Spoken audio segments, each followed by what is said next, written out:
আজ আপনাদের নিয়ে যাব পাকিস্তানের এমন এক ফ্যাক্টরিতে যেখানে পুরনো নষ্ট হয়ে যাওয়া এক একটা টায়ারকে নতুন করে আরেকটা জীবন দেওয়া হয়। হ্যাঁ, পুরাতন টায়ার ফেলে না দিয়ে সেগুলো দিয়েই বানানো হচ্ছে হাজার হাজার কোটি টাকা মূল্যের ব্যবহারযোগ্য তেল।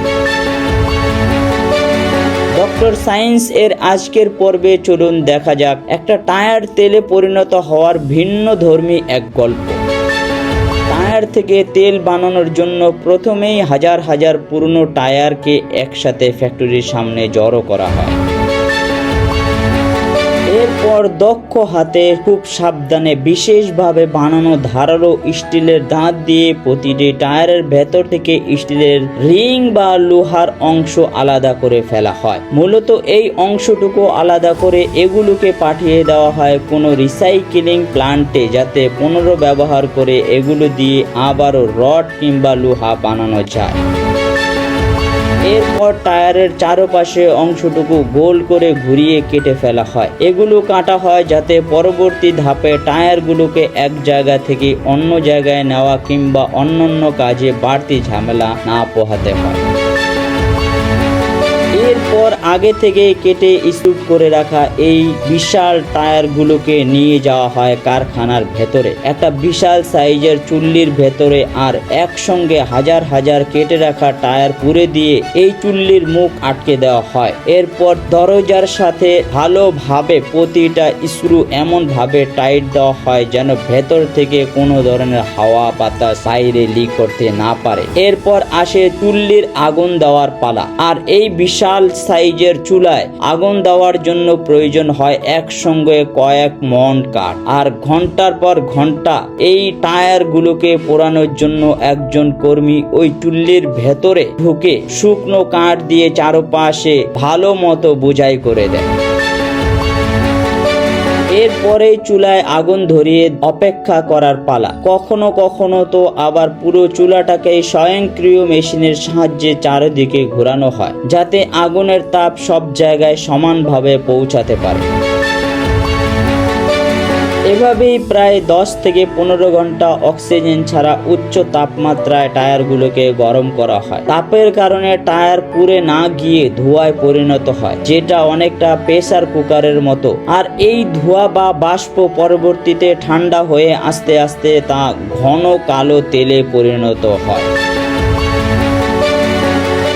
বিজ্ঞানের ভাষায় এইভাবে টায়ার থেকে তেল বের করার প্রতিক্রিয়াকে বলা হয় পাইরোলাইসিস সিস্টেম। আর এই ঘন কালো তেল মূলত জ্বালানি হিসেবে ব্যবহার করা যায়।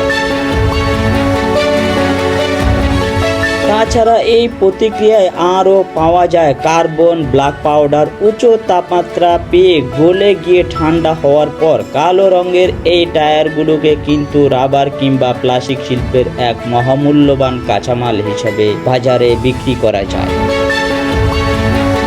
সেই সাথে সেই ব্ল্যাক পাউডার নিউজ প্রিন্ট কিংবা ফটোকপি মেশিনের কালি হিসেবেও ব্যবহার করা হয়। তাছাড়া টায়ারের ভেতরে থাকা স্টিলের তারগুলোকে কিন্তু একেবারেই ফেলে দেওয়া হয় না, এগুলোকেও পূর্ণ ব্যবহার করে আবারও লোহা কিংবা স্টিলে পরিণত করা হয়।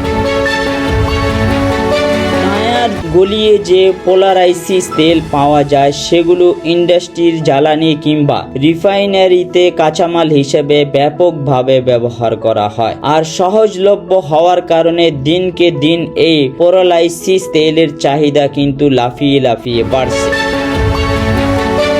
তবে টায়ার দিয়ে তেল তৈরি করার এই প্রতিক্রিয়ায় গ্যাস, ধোঁয়া ও বর্জ্য উৎপন্ন হয়, যা সঠিক প্রযুক্তি ও নিয়ন্ত্রণ না থাকলে শ্রমিকদের পরিবেশের জন্য তা মারাত্মক ঝুঁকির কারণ হতে পারে। তাছাড়া টায়ারের প্যারালাইসিস কারখানায় কাজ করা শ্রমিকদের জন্য রয়েছে অনেক স্বাস্থ্য ঝুঁকি। এই প্রতিক্রিয়ায় নির্গত গ্যাস, ধোঁয়া ও বাষ্পে সালফার, যৌগ, বেনজিন ও অন্যান্য ক্ষতিকর রাসায়নিক থাকতে পারে, যা দীর্ঘমেয়াদে শ্বাসকষ্ট, ফুসফুসের রোগ সহ নানান জটিল কঠিন রোগে অন্যতম প্রধান কারণ হতে পারে। তবে তবে শ্রমিকদের স্বাস্থ্য ঝুঁকি, পরিবেশের এই ঝুঁকিগুলোকে কিন্তু নিয়ন্ত্রণযোগ্য।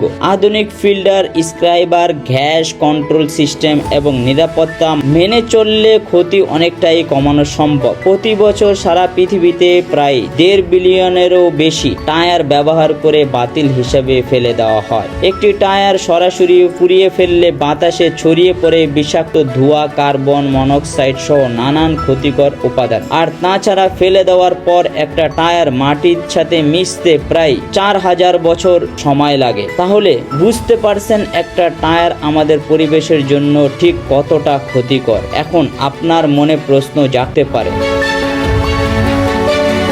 আপনি একটা পুরাতন টায়ার ফেলে রেখে তা দিয়ে পরিবেশ দূষণের পক্ষে দাঁড়াবেন, নাকি পাইরোলাইসিস প্রতিক্রিয়ায় তা দিয়ে তেল তৈরি করাকে সাপোর্ট করবেন? বাস্তবতা হলো টায়ার এমনি ফেলে রেখে দূষণ হতে দেওয়ার চেয়ে নিয়ন্ত্রিত ও প্রযুক্তি নির্ভর পাইরোলাইসিস পদ্ধতিতে তুলনামূলক ভালো বিকল্প। তবে পাইরোলাইসিস নিখুঁত সমাধান নয়, কিন্তু অবহেলা করার চেয়ে এটি অনেক বেশি দায়িত্বশীল একটা পথ। শেষ করছি ডক্টর সায়েন্সের আজকের পর্ব। চ্যানেলে নতুন হয়ে থাকলে অবশ্যই সাবস্ক্রাইব করে বেল আইকনটি বাজিয়ে দিবেন আর কমেন্টের মাধ্যমে আপনার মতামত অবশ্যই জানাবেন। খুব শীঘ্রই ফিরবো নতুন কোনো ফ্যাক্টরি, কারখানা কিংবা মেশিনের গল্প নিয়ে। সেই পর্যন্ত ভালো থাকবেন, সুস্থ থাকবেন। ধন্যবাদ।